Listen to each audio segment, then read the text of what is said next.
नमस्कार दोस्तों, कैसे हो आप सब। आशा करती हूँ आप लोग ठीक होंगे। तो आज हम तीनों लोग सुनाएंगे आप सभी को सुहाग गीत। बहुत ही प्यारा सुहाग गीत है, तो सुनिएगा और बताइएगा कैसा लगा। देर न करते हुए चलिए सुनाते हैं ये प्यारा सा सुहाग गीत। है चटाकेदार सुहाग गीत। दुल्हे कमाने सहारा लाई के चला ब्या कहवा लाई के रहा ब्याई हो। दुल्हे कमाने सहारा लाई के चला ब्या कहवा लाई के रहा ब्याई हो। दुल्हन रीवा सहारा के चला बाई सहारा बंगाले रहा बाई हो।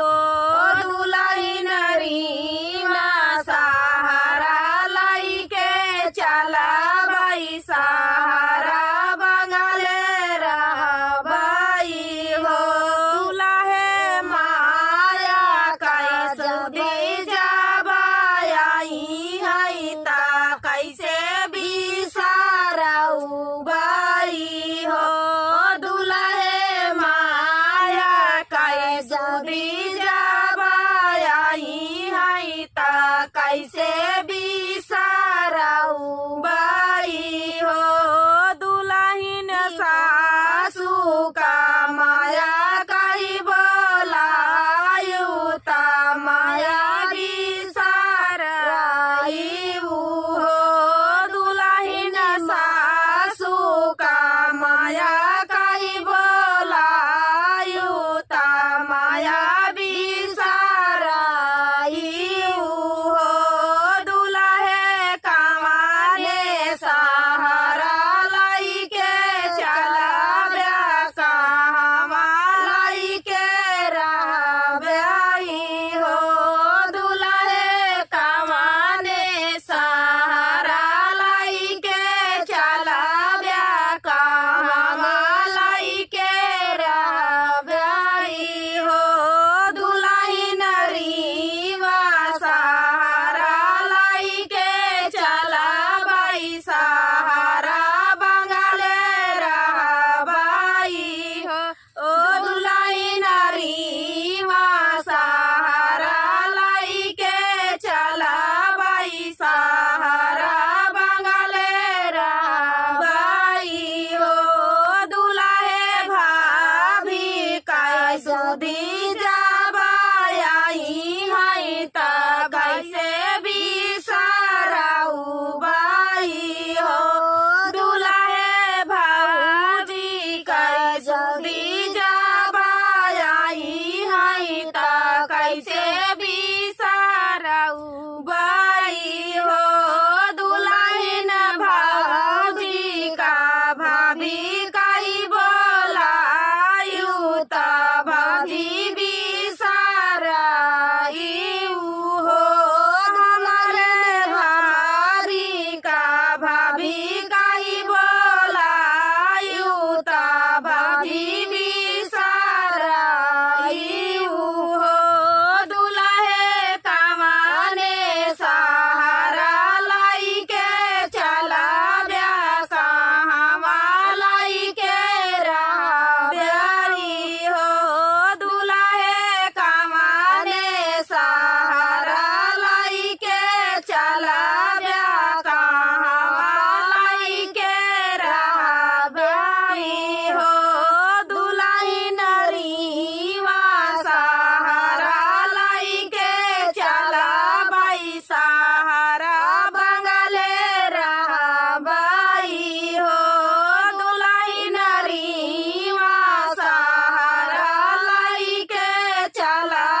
चला ब्या कहवा लाई के रहा ब्याई हो दुल्हन रीवा सहारा लाई के चला बाई सहारा बंगाले रहा बाई हो। तो दोस्तों ये प्यारा सा गीत आप सभी को कैसा लगा कमेंट में बताना दोस्तों। मिलते हैं नेक्स्ट वीडियो में, तब तक के लिए नमस्कार। बद्री की कठिन चढ़ाइया राम धोखे मानी करी गए बद्री की कठिन चढ़ाइया राम धोखे मानी करी गए पूरी का चौड़ी राम घर ही बिसरी गए पूरी का चौड़ी राम घर ही बिसरी गए भूखन माराई दुना भैया राम धोखे मानी करी गए भूखन माराई दुना भैया राम धोखे मानी करी गए बद्री की कठिन चढ़ाइया राम धोखे मानी करी गए लोटाया डोरी राम घर ही बिसरी गए लोटाया डोरी राम घर ही बिसरी गए प्यासन माराई दुना भैया राम धोखे मानी चली गए प्यासन माराई दुना भैया राम धोखे मानी चली गए बद्री की कठिन चढ़ाइया राम धोखे मानी चली गए। और सूरत खैरा सुपाड़ी राम घर ही बिसरी गए खैरा सुपाड़ी राम घर ही बिसरी गए अमलन माराई दुना भैया राम धोखे मानी चली गए अमलन माराई दुना भैया राम धोखे मानी चली गए बद्री की कठिन चढ़ाइया राम धोखे मानी चली गए सेजा सुपेती राम घर ही बिसरी गए सेजा सुपेती राम घर ही बिसरी गए नींदन माराई दुना भैया राम धोखे मानी चली गए अरे नींदन माराई दुना भैया राम धोखे मानी सरी गए बद्री की कठिन चढ़ाइया राम धोखे मानी चली गए। तो दोस्तों हम लोग गया जी का भात है हमारे यहाँ तो वहीं जा रहे हैं। तो भजन गीत आप सभी को कैसा लगा कमेंट में बताना दोस्तों। ये मेरी चाची हैं आगे मेरी चाची हैं और मेरी दीदी को पहचानते हैं पीछे हैं मेरी मम्मी हैं और सभी लोग हैं तो जा रहे हैं। तो एक बार प्रेम से बोलिए जय माता जय माता की।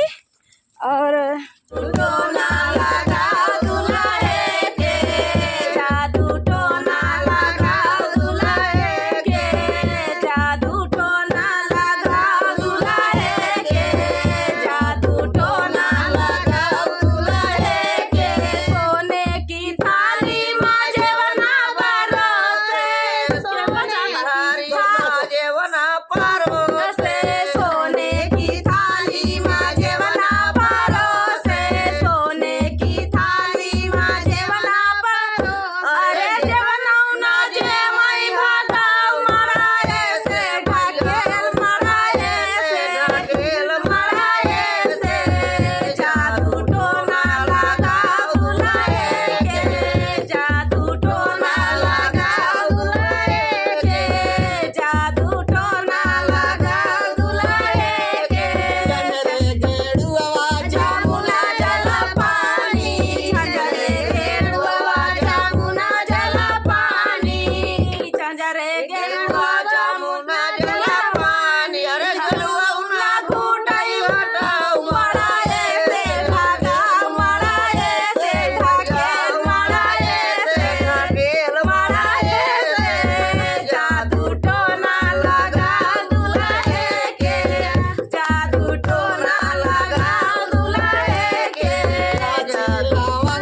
जय हो अवसान मैया, कैसे हो आप सब? आशा करती हूँ आप लोग ठीक होंगे। तो आज हम तीनों लोग सुनाएंगे अवसान मैया का देहाती गीत। सुनिएगा, बहुत ही प्यारा गीत है। तो देर न करते हुए चलिए सुनाते हैं। एक चैनल है, हमारा चैनल है रेखा विजय लोकगीत। आप लोग सर्च करेंगे, सर्च में आ जाएगा, तो उससे जुड़ जाइएगा और बताइएगा, रिटर्न मिल जाएगा आप सभी को, कमेंट में बताइएगा। तो चलिए सुनाते हैं आप सभी को ये प्यारा सा अवसान मैया का ये देहाती गीत। मोतियन झालर लगाई देवई हो जहाँ बैठई अवसान मैया, मोतियन झालर लगाई देवई हो जहाँ बैठई अवसान मैया। हमारे अवसान मई के घर ना दुआर बा, हमारे अवसान मई के घर ना दुआर बाट। ऊंचे पर्वत पे बसेरवा हो जहाँ बैठई अवसान मैया, ऊंचे पर्वत पे बसेरवा हो जहाँ बैठई अवसान मैया। मोतियन झालर लगाई देवई हो जहाँ बैठई अवसान मैया, मोतियन झालर लगाई देवई हो जहाँ बैठई अवसान मैया। हमरे अवसान मई के बिटिया ना बेटावा, हमरे अवसान मई के बिटिया ना बेटावा, सबके लगाई महतारी हो जहाँ बैठई अवसान मैया, सबके लगाई महतारी हो जहाँ बैठई अवसान मैया। मोतियन झालर लगाई देवई हो जहाँ बैठई अवसान मैया, मोतियन झालर लगाई देवई हो जहाँ बैठई अवसान मैया। हमारे अवसान मई के ढाल न तलवारिया, हमारे अवसान मई के ढाल न तलवारिया, शत्रु बधन कई डारई हो जहाँ बैठई अवसान मैया, शत्रु बधन कई डारई हो जहाँ बैठई अवसान मैया। मोतियन झालर लगाई देवई हो जहाँ बैठई अवसान मैया, मोतियन झालर लगाई देवई हो जहाँ बैठई अवसान मैया। तो दोस्तों, ये प्यारा सा अवसान मैया का देहाती गीत आप सभी को कैसा लगा कमेंट में बताना। दोस्तों, मिलते हैं नेक्स्ट वीडियो में। रेखा विजय लोकगीत एक बार सर्च जरूर करें, बहुत ही प्यारे गीत उस पे भी हैं।